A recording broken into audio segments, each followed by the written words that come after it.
Hi everyone, welcome to MDM calculator tutorial. ಈ ವಿಡಿಯೋದಲ್ಲಿ T C ಬಂದಿರೋದು ಮತ್ತು ಟಿ ಸಿ ಹೋಗಿರೋದು ಹೇಗೆ ಕ್ಲಾಸ್ ಸ್ಟ್ರೆಂತ್ನ ಅಪ್ಡೇಟ್ ಮಾಡೋದಂತ ನೋಡೋಣ.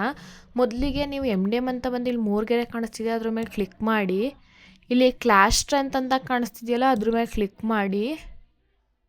ಹಿಂಗೆ ಸ್ಲೈಡ್ ಮಾಡಿದಾಗ ನೋಡಿ, ನಮಗೆ ಇವತ್ತು 8ನೇ ತರಗತಿಲಿ 1 ಟಿ ಸಿ ಬಂದಿದೆ ಮತ್ತು 9, 10ನೇ ಕ್ಲಾಸಲ್ಲಿ ನಮ್ಮದು 3 ಟಿ ಸಿ ಹೋಗಿದೆ. ಅದು ಹೇಗಪ್ಪ ಚೇಂಜ್ ಮಾಡೋದಂತ ನೋಡೋಣ.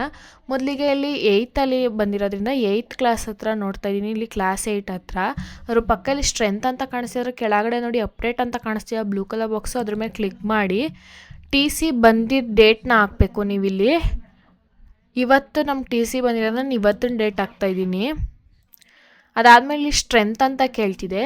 ಮೊದಲು 19 ಜನ ಇದ್ದರು, 1 ಟಿ ಸಿ ಆ್ಯಡ್ ಆಯಿತು, ಒಟ್ಟಿಗೆ 20 ಜನ ಆದರು. ಅದನ್ನು ನಾನು ಇಲ್ಲಿ ಟೈಪ್ ಮಾಡ್ತಾಯಿದ್ದೀನಿ. ಅದಾದಮೇಲೆ ಇಲ್ಲಿ ಸೇವ್ ಅಂತ ಕಾಣಿಸ್ತಿದೆಯಲ್ಲ ಗ್ರೀನ್ ಕಲರ್ ಬಾಕ್ಸಲ್ಲಿ, ಅದ್ರ ಮೇಲೆ ಕ್ಲಿಕ್ ಮಾಡಿ ನೋಡಿ ಕ್ಲಾಸ್ 10 20 ಚೇಂಜ್ ಆಯಿತು. ಇದೇ ರೀತಿ ಕ್ಲಾಸ್ 10ನಲ್ಲಿ 3 ಜನ ಮಕ್ಕಳದು ನನ್ನ ಟಿ ಸಿ ಹೋಗಿದೆ, ಅದನ್ನು ಚೇಂಜ್ ಮಾಡ್ಕೋಬೇಕು. ಇಲ್ಲಿ ಅಪ್ಡೇಟ್ ಅಂತ ಕಾಣಿಸ್ತಿದೆಯಲ್ಲ ಬ್ಲೂ ಕಲರ್ ಬಾಕ್ಸು, ಅದ್ರ ಮೇಲೆ ಕ್ಲಿಕ್ ಮಾಡಿ ಟಿ ಸಿ ಹೋಗಿದ್ದ ಡೇಟ್ನ ಇಲ್ಲಿ ಕೊಡಬೇಕು.